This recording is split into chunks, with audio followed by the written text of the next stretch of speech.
Next up, let's take a look at the 28th President of the United States, Warren G. Harding. Again, we have 5 criteria we use as guideposts: growth, finances, international politics, war and security, and they leave the country better or worse.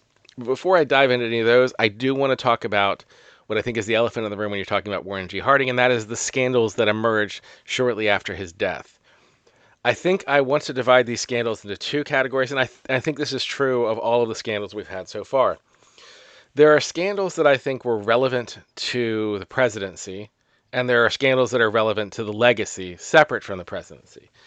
Let me give you an example. I think when we're talking about someone like Thomas Jefferson, the Sally Hemings episodes and the fact that he's a slave owner are things that are relevant to the legacy, but that's not necessarily relevant to the presidency because during the presidency, it wasn't well known or something that really was a major issue during this time.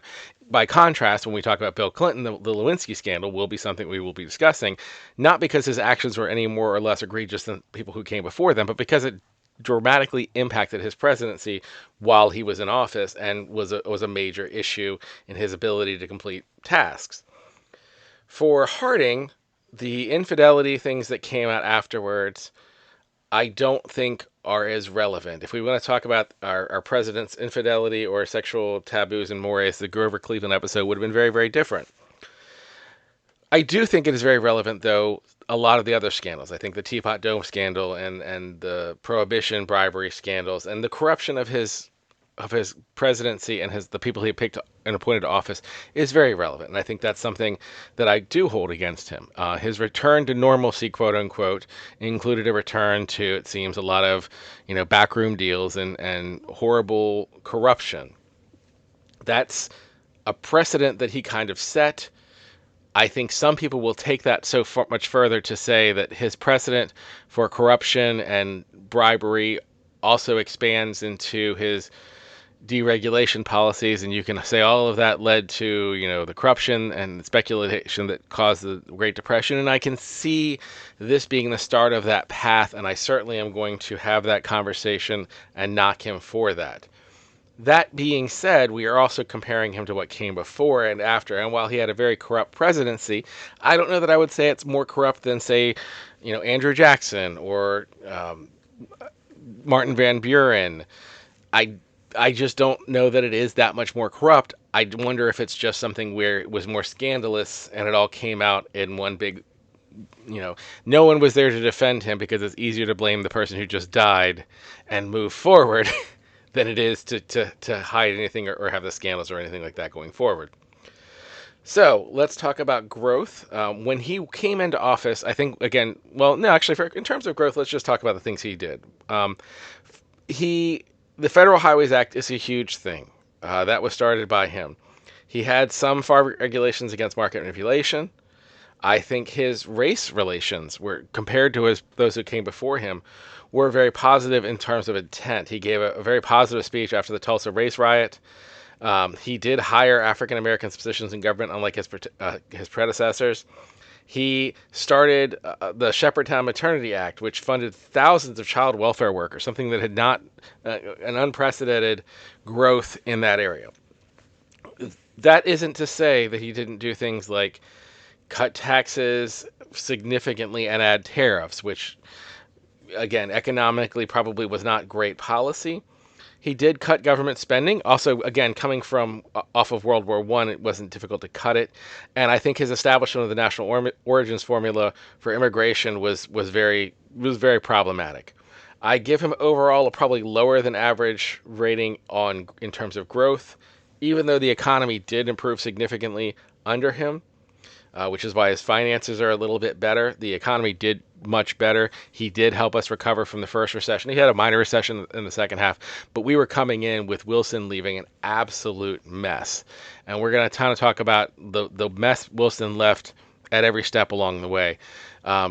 Researching Harding is part of why when I did the Wilson video, I graded him so poorly. Wilson was only saved by women's suffrage. If not for women's suffrage, Wilson would be down, in the bottom. He'd be down much further. He's not going to get to Buchanan territory, or probably not even Andrew Johnson territory. Maybe in the Talyor territory, but women's suffrage went a long way. Harding really fixed a lot of the messes that Wilson left, or at least made some improvements on some of the messes Wilson left. Now, he created new and different messes, but he did help resolve a lot of the things that were left behind with regards to balancing the budget, cutting government spending. There were things that he did that were positive. Again, maybe it was just because we're coming off how bad Wilson was, but there were improvements in that area. Also, in terms of international politics, Wilson left an absolute mess in many regards. I know everyone wants to talk about the 14 points and all that kind of stuff. It didn't happen. The wishful thinking is not outcomes. And particularly with regards to Latin America and Central America, Wilson's actions were atrocious, and trust had to be rebuilt with our Monroe Doctrine neighbors. And I think Harding did a pretty good job of reestablishing relationships, of trying to fix a lot of the broken relationships that we had, try to rebuild trust. I think he deserves some credit for that. I do think in terms of war and security, again, I would also say it was a fairly stable time.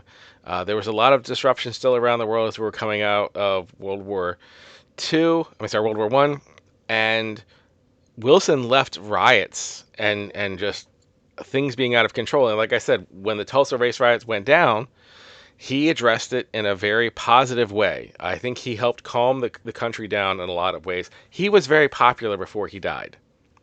I think people forget that because he was so unpopular a few months after he died and all the scandals came out. But when he died, even before his death, not as a consequence of his death, he was popular. He was a popular president, very likely to be reelected. People were happy with it, the way things were going. He also led a lot of disarmament of the weapons that had been made for World War One because they weren't necessary. And when I say disarmament, I'm not talking about just here. It's in the disarmament agreements with multiple nations. And I think all of that is very positive.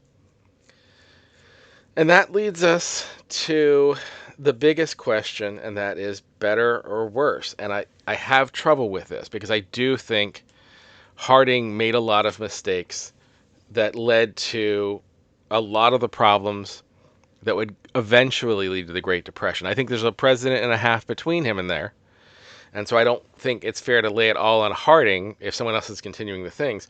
But his deregulations and his decision to no longer go after monopolies, I think did lead to a lot of the speculation. I think it did lead to a lot of the corruption. I think his administration's corruption absolutely set foundations and groundworks going forward.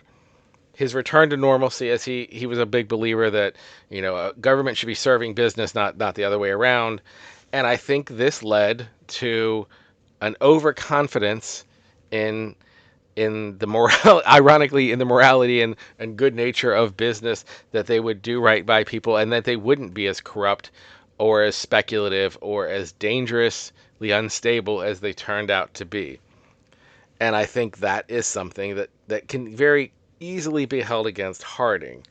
I just think it's way over exaggerated because people will go to the scandals and not understand, yes, the scandals were bad and they were nothing I can defend in any way, shape, or form, but relative to things that came before, relative to the things that Wilson was doing, or other presidents have done during their administration, and outcomes that came. And we're talking about presidents who led us into civil war. We're talking about presidents who presided over complete financial collapse. We're talking about a president before him who had Americans in internment camps.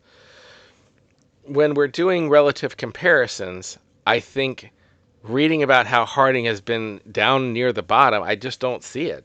I don't think he was a good president. He's not going to be in my top 10. He's not going to be very high.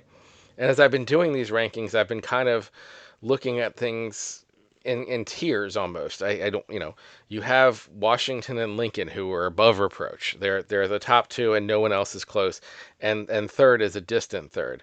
And then you move into presidents that I think made the country better, but had significant flaws, like Roosevelt, Jefferson, Polk, and Monroe. I think all of them made the country significantly better, but they also each had significant flaws that make them not in the same tier as Jefferson or Washington.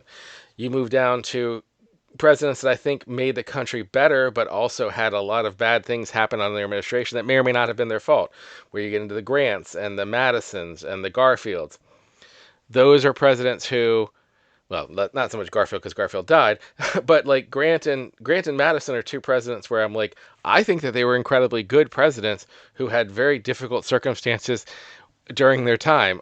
Grant was dealing with Reconstruction, and Madison had the country invaded in the War of 1812. I think they both managed those things remarkably well, but you can't ignore the fact that those things happened on their watch and they weren't able to prevent them. Maybe nobody could, but that still knocks them down a tier. Then you get into what I would say are the John Quincy Adams, the Chester Arthurs, the Rutherford B. Hayes, the John Adams, who are presidents that I think probably were good guys, had good intentions, but weren't able to get things done. Or, and again, in the case of Hayes, maybe no one could get the things done. Maybe Hayes is more of a Grant type figure. But because things went so much worse during his presidency, again, maybe no through his fault, I have to acknowledge that things got worse during their administrations than they were before. I think I'm going to put Harding right below those. I think I'm going to put Harding at 14, just above Zachary Taylor and William Taft, and certainly above Woodrow Wilson. And my logic is I could see an argument for Taylor being above him, but Taylor only served for 1 year. And again, he left Millard Fillmore, who, even though I know it's irritating one of my members, I think Millard Fillmore was the Neville Chamberlain of American politics. I think he did a horrible job during his administration. I think that he completely appeased the future Confederacy, and I think the appeasement led to emboldenment. And I think Taylor picking him as vice president is why I knocked him down, because that was part of what he left, better or worse. I do think I would say Silent Cal is probably better than Millard Fillmore, and so I'm going to kick him above that. And then Taft and Wilson, I've already discussed. I just don't think they did a very good job. I think that they had significant issues, and I would put them below Harding, even though Harding is not a great president. I don't think his presidency itself was egregiously bad. I do think you can argue that his presidency left it overall better than he found it from Wilson, with the exception of setting up the foundations of the deregulation that would eventually lead to the Great Depression. So that's kind of like saying he improved it, except for, some things. It's again back to the Lincoln. But otherwise, how was the play, Mrs. Lincoln? So with all of that, I am going to put Warren Harding at 14.